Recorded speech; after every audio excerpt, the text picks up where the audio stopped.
Hey, this is me. This is Hiyaku, the book that I'm talking about the grammar in today, and I'm going to talk about chapter 3 grammar. And this whole thing, I guess, is kind of like an experiment because I'm like seeing if it's useful for me to talk about something while studying it, and it's also just an experiment to see. I guess because like I've looked at a lot of different like Japanese like information stuff on YouTube and learning about it, and it's not like I don't know if I've really seen like a specific grammar talked about. So this is kind of an experiment to see like how successful that is like as a thing, or not successful, but like if it's useful to anyone. So it's an experiment in multiple ways. So the first point for chapter 3 is they're talking about formal written style, which is it's like used in formal writing, like academics writing and stuff, and it's called like de aru tai. So basically, like when usually you would end a sentence with da, like just speaking casually, you change it to de aru. If you would say like datta, you change it to de atta. If you would end it with de, you change it to de ari. Or like that's like in the middle, I guess, of a sentence, de, ari, comma. Or if you would say like daro, you say de aro instead.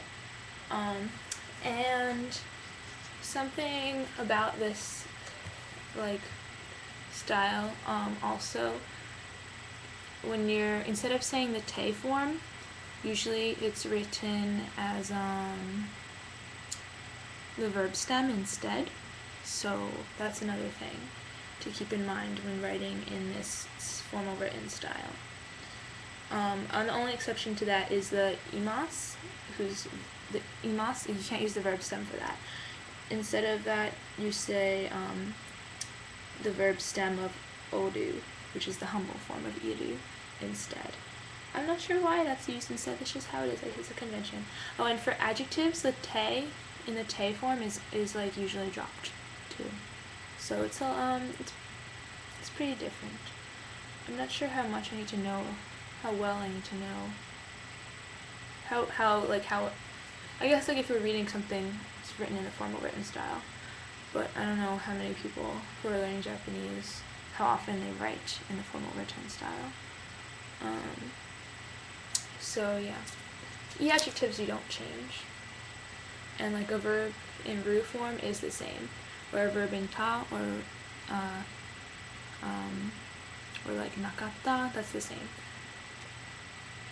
Janai becomes like de wa nai. Janakatta becomes de nakatta. Oh no, I'm sorry. Janakatta becomes de wa nakatta. Yeah, so a lot of stuff changes. Okay. The next grammar point for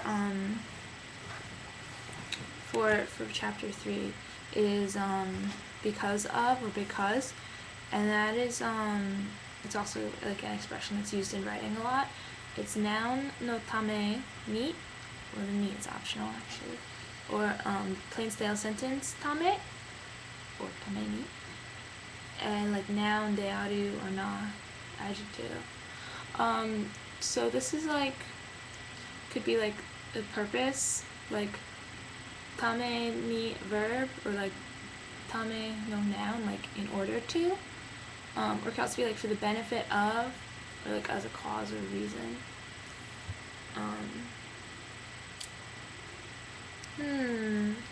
The next point that we go into is verb plain yoni.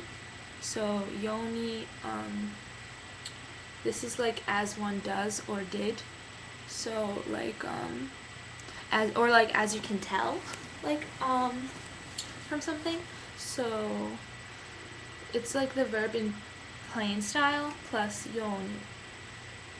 As you can tell from this, like as one does, as one did, as one can see. The next point is verb plain non-past plus hodo or garai, and this means to the extent that, so something that, like it could become so cold that you need a sweater. So that's like セーターが必要になるほど寒くなる. So it becomes so cold that you need a sweater.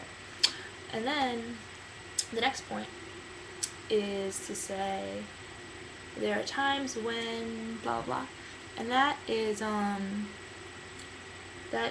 expressed as verb plain like a plain non-past sentence, and then koto ga aru.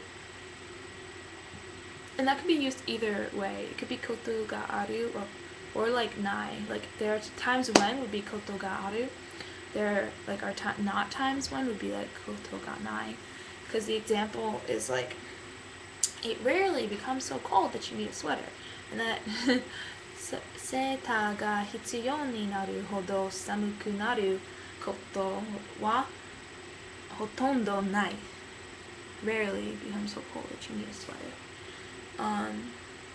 The next grammar point is to say neither blank nor blank, and that is it implies like a condition that it's like somewhere between the first one and the second one, like neither hot nor cold, this or that. And you can do a noun demo, noun demo plus nai, or you could say an e-adjective kumo nai, or you say na adjective demo nai. Neither nor. Kind of straightforward, I think.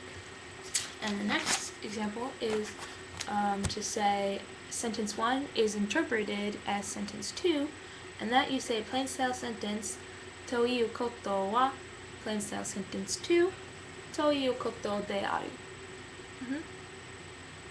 And the next point is to say continue blanking, go on blanking, change to blank, and that is verb te iku.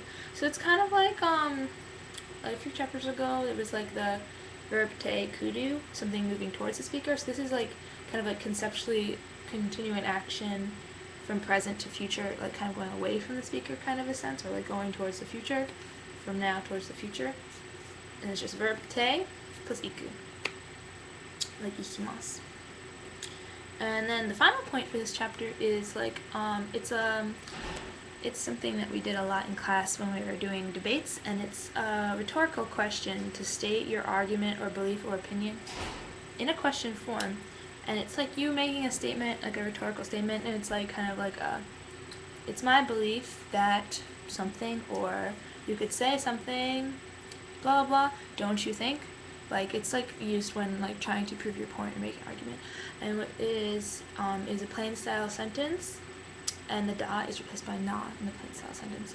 And like if you want to say it's my belief that, which is kind of like what you use like when you're writing like in a formal essay or something, you say plain style sentence no de wa nai darou ka. So that's for that. Or you could say like blah blah, plain style sentence, and then for don't you think, you say plain style sentence. And this is more like in an email or in a letter. And this you say like plain style sentence plus janai deshou ka.